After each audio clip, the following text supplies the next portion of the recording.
แบ่งแล้วเนี่ยเรามีเงินจ่ายค่าห้องแล้วคืนนี้ก็เขาจ่ายให้30,000ได้ฮะที่นี่เขา30,000แล้วเจ้ามาจ่ายแทนเราเนี่ยที่นี่ก็ยืมมาเตียงน่ะยืมมาเตียงเท่าไรนะอันแรกท่านที่มีย่ำจะปลากับปลาเนี่ยคันได้พิเศษแต่แบ่งเลยเด้อแบ่งเท่าไรเอาสมมติว่าได้2 ล้านนะได้คนละ2 ล้านนี่แบ่งเท่าไรเอาแบ่งให้หน่อยแบ่งเขาเท่าไรอ่ะคนละ20,000คนละ20,000โอ้บ่ดอกอันนี้เนาะได้คนละ2 ล้านแบ่งเขา20,000ได้หลัก2ก็ต้องให้หลัก2ไงนั่นบ่ได้อะไรคนนึง10 ล้านจะให้น้องคนนึงละ100,000คนละ100,000คันได้10 ล้านให้100,000ท่านน้องผู้ละ20,000บ่โซ่เราชุดเจ้าได้คนละ2 ล้านเป็นอยู่ได้หนังเวียดเป็นปูรับตาเห็ดก็ได้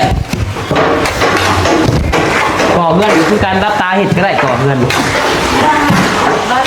ฮะเรารับตาเห็ดโว้ยมันแล้วมันมีบทก่อใช่ง่ายโพดเอาสู้เด้อรุ่นรางวัลได้มื้อนี้รุ่นรางวัลบ่รุ่นรางวัลได้อย่าลืมแบ่งเด้อคือถ้าสิแบ่งเท่าไรเจ้าฮะสิได้เท่าไรรางวัลท่านจังว่านี่แล้วบ่ฮู้ตัวนี้ฮู้แต่ว่ามีรุ่นสมมุติว่า2เนี่ยแบ่งเฮาเท่าไรสมมุติได้2นี่อุปกรณ์เนี่ยเฮา20%ส่วนเราได้2 ล้านได้คนละ2 ล้านนี่คนละ200,000ฮะว่า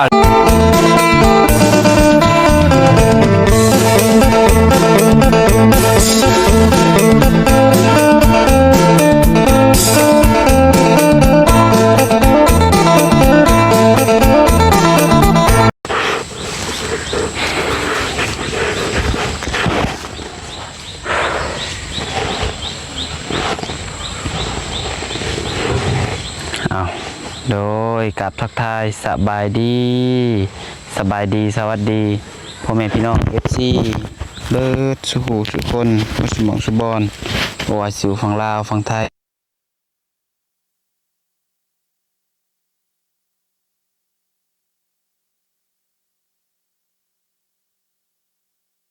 ตอนหับเข้าสู่ช่องสายกก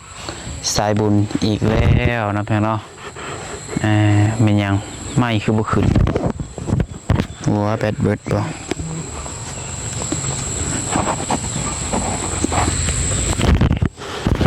เราไม่แบดเบิดนะพี่น้อง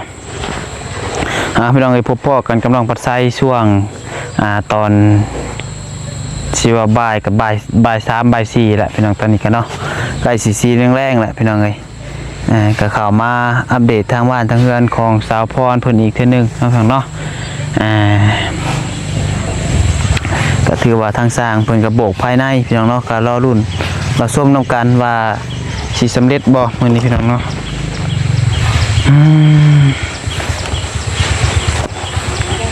ตรงเงินนี่แหละนะเรายังแรงเงินอยู่เราบอกว่าบ่ได้แรงเงินนี่ก็อาจจะเป็นมื้ออื่นเช้าก็ได้ไปค่ะนะตั้งเบิ่งนี่แหละ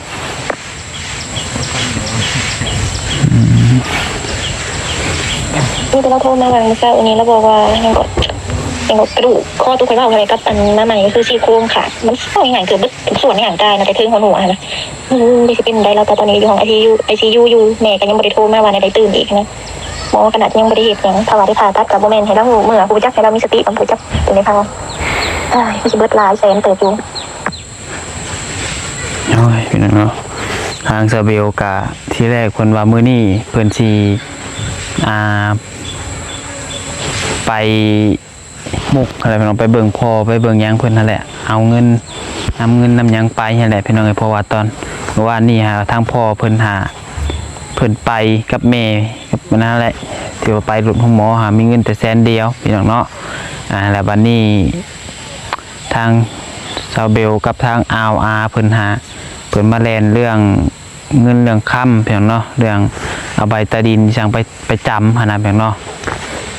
แต่ว่ายังบ่ทันได้พี่น้องเลยเนี่ยมันยากนะแบบ น้องบ่ใส่กับบ่ฮู้คือกันว่ามันยากแบบใดพี่น้องเนาะแต่เพิ่นบอกว่ามันยากมันยังบ่ได้ว่าซั่นเพราะว่าเพิ่นอยากได้เงินด่วนหั่นน่ะพี่น้องแต่ว่าบ่มีปัญหามันคือบ่มีเงินแต่เอาใบตะดินไปจำแล้วแต่ก็ยังบ่ได้พี่น้องเนาะทีแรกว่ามื้อนี้ได้แท้แต่ว่าเพิ่นก็ยังว่าบ่ได้พี่น้องเอ้ยพังเบิ่งตอนแรงอีกบ่ตอนแรงกับบ่มื้ออื่นเช้าว่าซั่นยากเด้เนาะน้องบ่ใส่ก็ถือเลขให้ดีกว่ามื้อแรงนี่เนาะเพราะสิได้ซอยเพิ่นพี่น้องเอ้ยสุดแต่อยากซอยแหละพี่น้องบ่ใส่ก็เฮ็ดทุกวิธีทางพี่น้องเนาะแต่ว่าเฮากะเรื่องเงินเรื่องค่ำก็คือเว้าพี่น้องน้องปัดใส่กะบ่มีว่าตรงๆเลยแหละพี่น้องเบิดเนื้อเบิดโตมีเงินตอนนี้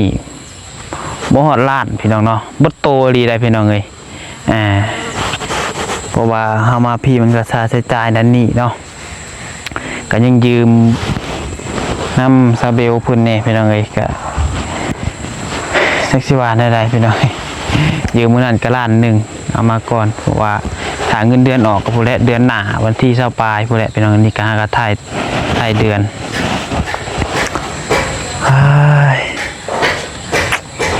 เมื่อยพี่น้องเนาะเมื่อยขึ้นให้ขึ้นแห้งเมื่อยแต่กะสู้เนาะแต่ปล่อยว่างคือ FC ของเราแหละพี่น้องเอ้ยเฮาก็เฮ็ดหน้าที่เฮาให้ดีที่สุดก็พอพี่น้องเนาะทำหน้าที่เฮาพี่น้องเอ้ยสิแนวใดก็แนวแหละเนาะเฮาก็ต้องสู้พี่น้องเนาะไปเดี๋ยวจังได๋ก็เดี๋ยวน้องปัดไซสิมาอัปเดตให้เบิ่งช่วงน้ำการถ้าหากว่าเพิ่นมีอาการเป็นจังได๋ต่อเนาะทางพ่อน้องเบลเพิ่นก็ได้เพราะว่าตอนนี้ FC ก็หลายคู่หลายคนก็รุ่นเนาะบางคนก็แชทมาถามว่าเป็นจังได๋พอเฒ่าก็พอน้องเบลเพิ่นไข้ขึ้นแล้วบ่ฟื้นแล้วบ่ตอนนี้ก็ยังเด้อพี่น้องเด้อเนาะยังบ่ทันฟื้นอยู่พี่น้องเอ้ยฟังเบิ่งและจักสิ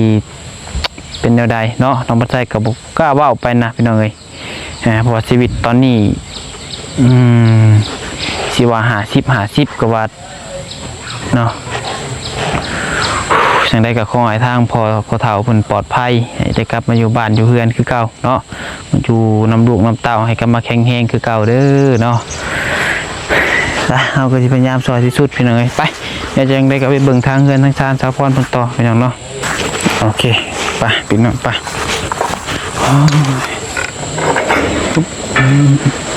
นักเติบเนาะครับดีก็ได้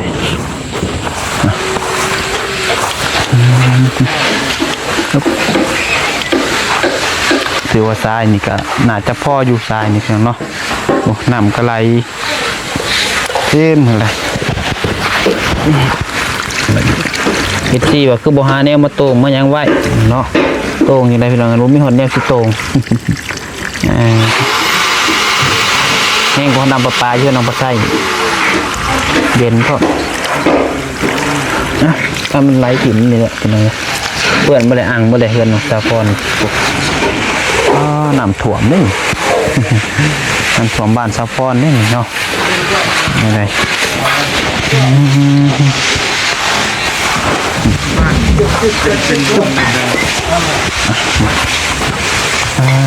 ตัวติดอย่างนี้เนาะสบายดีบ่าวยาวคนโก้ซูนิโยบ้านทาอินเตโก้ไปหนาเงินสีใสกับบอมี่พี่น้องเนาะที่เก่าแบ่งแล้วเนี่ยเรามีเงินจ่ายค่าห้องแล้วคืนนี้ก็เขาจ่ายให้3 มื้อได้ฮะที่นี่เขา3 มื้อแล้วเจ้ามาจ่ายแทนเราเนี่ยที่นี่ก็ยืมบนเตียงน่ะยืมมาเตียงเท่าไรนะเดี๋ยวทำยังไงเนี่ย100,000ไปทั้งไหนทั้งยามหลายนี่10,000โดยได้เมื่อบ้านอยู่ที่1,000 บาทล้านบาทโอ้ดันขีดแล้วชิมี่ไปก็ยังยากตอนกีบยังยากยืม1 ล้านกีบโอ้ได้ล้านกีบอยู่แม่รุ่นครูเอาสิเงินได้ถึงแรงเจ้าจะยืมแต่เนาะมีบนยืมแต่เจ้าจ่ายค่าห้องเด้อมือแรงเด้อจ่ายค่าห้องไล่หันกันเลยหันกันจริงๆโอ้ยยืมไปแล้วก็ดีก็ตาพรยืมเนี่ย หมูไม่เจอมีเงินนี่เนาะ อยู่นี่ไม่ได้อยู่ ฮะ อยู่นี่ไม่ได้อยู่ อยู่ในแม่เลยได้อยู่แล้วก็ไปยืมให้แน่เลยยังช่องมือนี่นะเอาไปจักเท่าไร300,000 ชี้ 400,000ว่ะเอาอาหารกันแล้วมันก็4 มื้อ400,000เนาะเอ้ยพี่น้องแล้วบ่หยอกเพิ่นเด้อไปบ่หยอกเพิ่นพี่น้องคันเพิ่นให้อีหลีก็เอาโอ้ไปได้เนาะมันขับคันเลยเด้อจ้ะถือว่าทางสร้างเพิ่นมาเอาแบบออกเนาะเอาแบบเทคานออกพี่น้องเลยแต่ไผจะคนดินเข้าให้เพิ่นฮะ ว่ามีใครข้าวนี่คือว่าเรามีเลือด ผู้คนนี่บ่แต่ว่าเพิ่นยังค้าเวียกอยู่ คนที่เสื้อผ้าได้เสื้อผ้า ว่าจะสิจักรถเนาะเหมือน30รถถูกบ่จัก เสื้อนอนบอกว่าให้ใส่12กันหมด 12คันรถ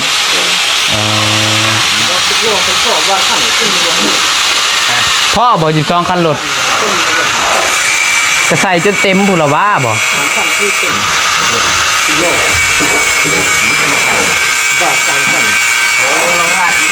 รถ10ล้อมันคันเดียวก็เต็มอันนี้รถฮุนไดน่ะมันยากแล้ว12รถยากแล้วสิเต็ม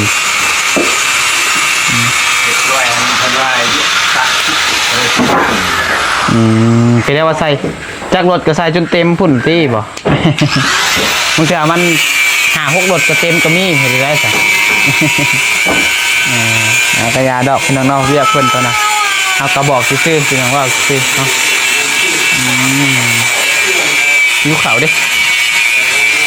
สะพอนมีอะไรกินบ่ มีบุญใหญ่ยังหมูมียัง แต่เอานอนมา โอ้ตายแบบนะมาเบิ่งข้างในก่อนพี่น้องเอ้ยเพิ่นโบกฮอดใส่เลยโตโอ้ทางนี้คือว่าทานั้นแล้วเรียบร้อยพี่น้องเนาะโอ้ใกล้เบิดได้นี่เนาะยังพานั่นยังไม่ทันได้ขึ้นพี่น้องเลยยังพาเดียวเพื่อว่าได้จากพามือนี้เด้อตรงข้างในก่อนปึ๊บโอ้ย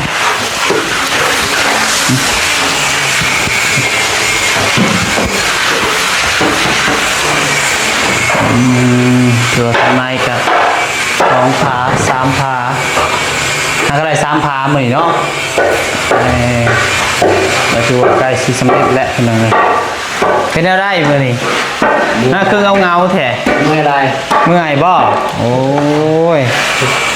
โอ้สู่ไปเตือมือแรงบ่เตียงรออยู่มีรุ่นรางวัลได้มือแรงนะฮะ เป็นมาวัน รุ่นรางวัลแท็กซี่แมนยังแรกแท็กซี่เบียร์ปอง1คือว่าเงินแต่ว่ากระรุ่นเราบอก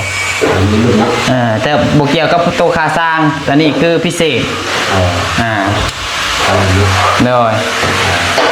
ขันติดบานแล้วมื้อนี้เลยได้ขันติดบานมาแล้วแล้วบ่ได้ยอมบ่สาบเดียวกันสาบแล้วนี่เป็นใส่พิเศษมื้อนี้ แล้วบ่ร้อยเนาะ 100 จนพันแล้ว นั่นแหละ ท่านที่มีย่ำจะไปกับปานย่ำ คันได้พิเศษไปแบ่งนี่เด้อแบ่งเท่าไหร่สมมุติว่าได้2 ล้านนะได้คนละ2 ล้านนี่แบ่งเท่าไหร่แบ่งให้หน่อย แบ่งเฮาเท่าไหร่คนละ9,000คนละ20,000โอ้บ่ดอกอันนี้เนาะได้คนละ2 ล้านแบ่งเฮา20,000ได้หลัก2ก็ต้องให้หลัก2ไอ้นั่นบ่ ได้อะไรคนนึง10 ล้านจะให้น้องคนนึงละแสนคนละแสน คันได้10 ล้านให้100,000ท่านน้องผู้ละ20,000บ่โซ่เราเจ้าได้คนละ2 ล้านพี่เนาะตัวอย่างเจ้า2คนนั้น2เบิดทุกคนแต่ให้เฮาผู้ละ20,000โอเคเอาผู้ละ20,000 ท่านเฮาได้บ่น่ะ100 ล้านนะให้น้อง10 ล้านนั่นแหละ นั่นเนาะ ท่านได้น้อยสิได้ได้100 ล้านนะโอเคเดี๋ยวมื้อนี้มีรุ่นแน่นอนได้ แน่นอน แต่ก็รุ่นนั่นแหละทางเราเว่าไปทีนี้แหละมันจะได้อีดีก็มีผมจะเพิ่นเห็นนั่นเฮ็ดเวียกมันดึกดื่นก็บ่เมื่อเพิ่นเห็นความตั้งใจชุดเจ้าจากซอยก็ฮอดเราบ่ได้เลยเนาะคนเจรี่เขา แมน เขามีเนาะ เกี่ยวมีเงินพิเศษพิศาจเป็นยังไงเอาชัวทางนี้ก็มีเลือดเนาะไปไว้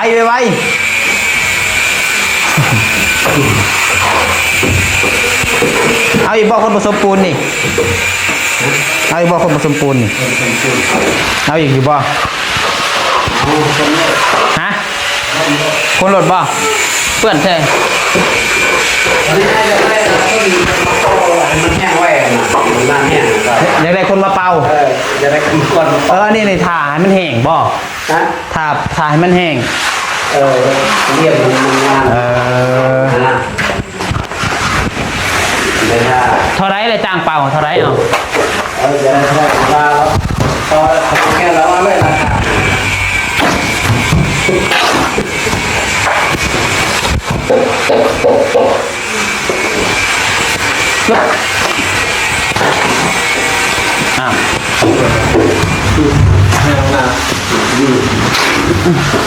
ง่ายบ่เลยตักปูนให้ก่อน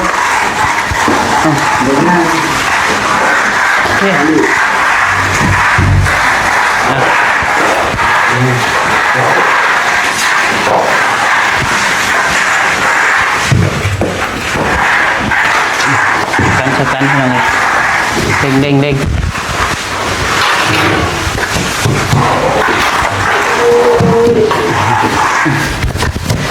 สมบูรณ์เลยฮะ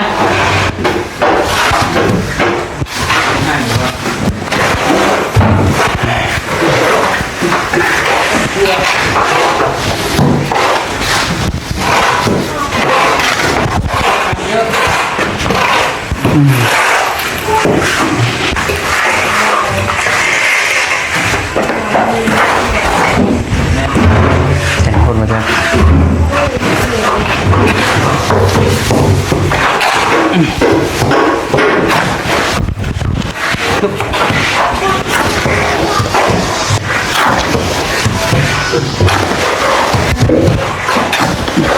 เป็นวิธีหนังเวียดคุณปูรับตาเห็ดก็ได้ก่อเพื่อนคือการรับตาเห็ดก็ได้ก่อเพื่อนฮะ เราตาเห็ดบึง โว้ยมันแล้วมันมีบนก่อใช่มันง่ายโพดอันนั้นมันแวนเวียกเฮาอ่ะนะมันเวียกเพิ่นนะรับตาผสมคำพูน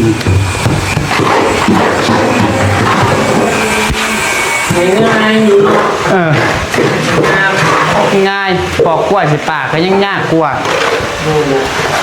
ตักนี่ก็ยังกันรับตาก็ได้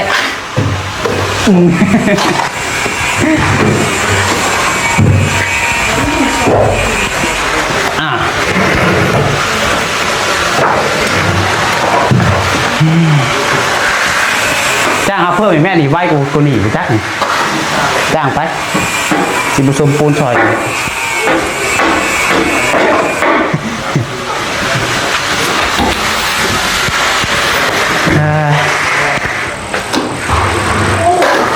ให้คนโบก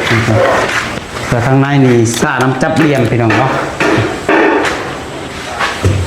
จับเรียนแต่ละเรียนเนี่ยจิ๊บอย่างเนาะได้ตัวนี้ครับเป่าแห้งแล้วมั้ย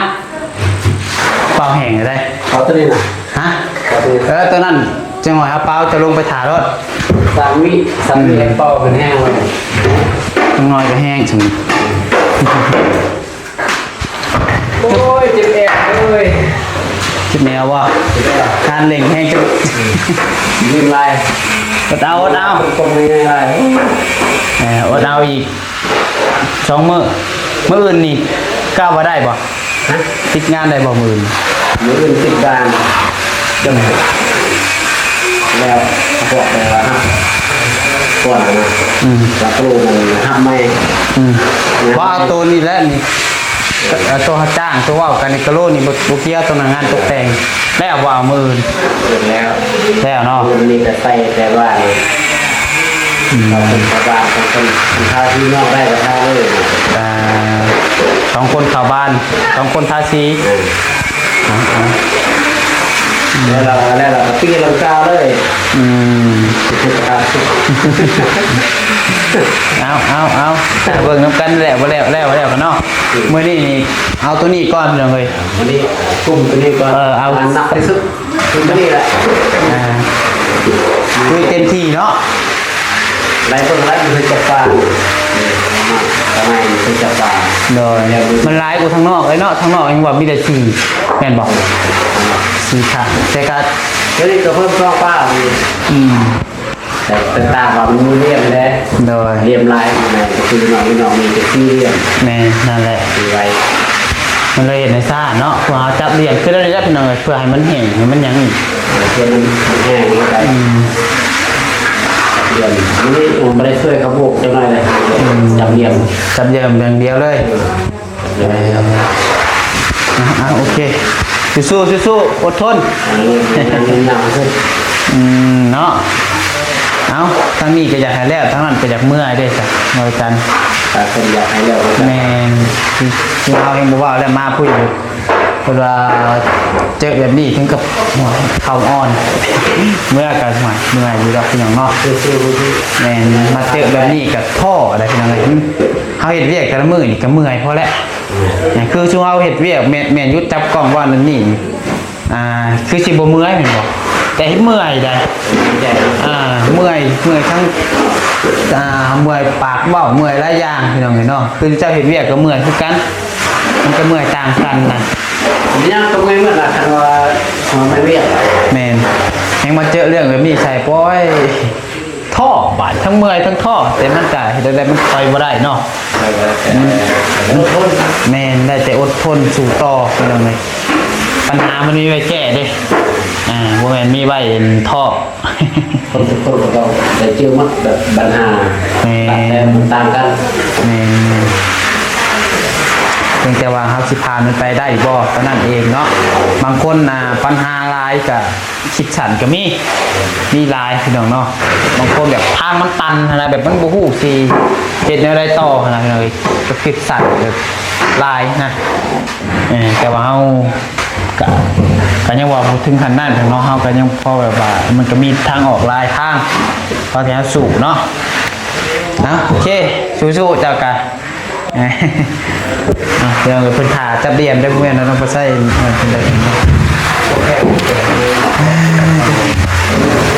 เอาสู้เด้อรุ่นรางวัลได้มื้อนี้รุ่นรางวัลรุ่นรางวัลได้อย่าลืมแบ่งเด้อคือถ้าสิแบ่งเท่าไรเจ้าฮะ สิได้เท่าไรเรากัน จังว่านี่แล้วบ่ฮู้ตัวนี้ฮู้แต่ว่ามีรุ่นสมมุติว่าช่องเนี่ยแบ่งเขาเท่าไรสูบได้ช่องนี่ว่าก่อนเนี่ยเอา20% ส่วนเราได้2 ล้านได้คนละ2 ล้านนี่คนละ200,000ฮะว่าเลยเด้อคนนี้ให้200,000เนาะเจ้าดิให้เท่าไรเจ้าหาเอาสู้เลยให้เท่าไรสมมติได้รางวัลน่ะเงินรางวัลนะ20%บ่เงินรางวัลจะให้ค่อยเนาะสมมติว่าจะได้รางวัลมื้อนี้นะได้เท่าไรฉันรางวัลกับบ่ฮู้แต่ว่าสมมติว่าได้2 ล้านนะ2 ล้านคือ200,000ให้200,000โอเคว่าเลยเด้อให้200,000เรากินเบียร์ได้นะกินน้ำกันเนาะจ้าดิผู้สุดท้ายฮะคือกันเนาะเดี๋ยวผู้นั้นให้เฮาน้อยกว่าหมู่ให้เฮา20,000ผู้น่ะก็สิบ่กูบ่ได้แหละหมู่ให้200,000เพิ่นผู้ให้เฮา20,000ได้เพิ่นผู้แรก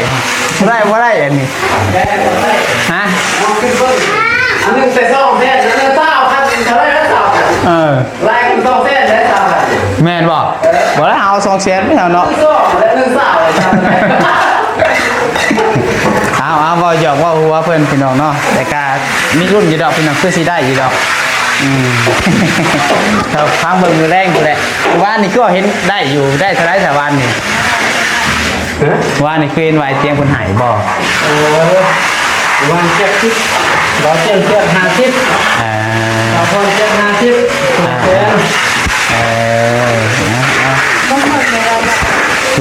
สู้ไปโอเคเสร็จเด้อเดี๋ยวเขาออกก่อนบัดนึง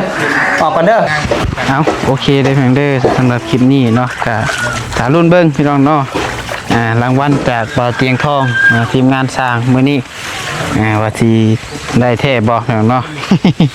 เป่าหยอกให้สร้างดีใจสืบจักเนาะ มี